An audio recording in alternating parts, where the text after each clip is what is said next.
grabe po ulan dun sa mountain areas of the Cordilleras. And most recently, we saw a video and pictures of the landslides that now have destroyed Cannon Road.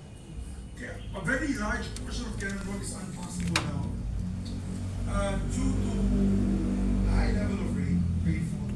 But the sad part about it, Mr. President, is if you look at the designs of the landslide mitigation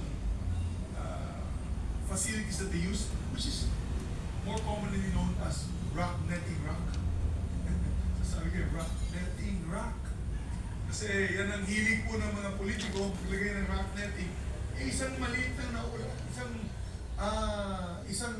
mabilis lang po na ulan ay nagigiba na. May sinabi pa nga si Senator Ping last week sa akin na yung isang project na rock netting ginamit fishnet. Hindi na po yung bakal na wire netting. So fishnet na po.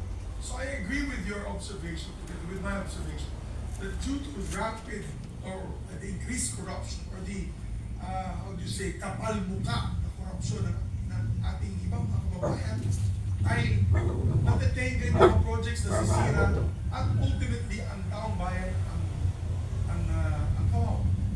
At sana naman po, Mr. President, don't you think, Mr. President, the good sponsor na hindi lamang insulto na nakakahiya kayo ang itapo natin sa kanila, kundi dapat siguro kasuhan na sila para sa ganun ay hindi na po ito mangyayari.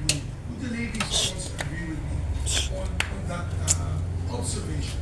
That strong words, yung mainit na pagsasalita, yung panginginsulto sa mga tao na gumagawa nito mga I'd say kategorya na ito na talaga apektado ng taong bayan, hindi sapat. Would the good sponsor agree with me? Hindi sapat ang magiging galit naman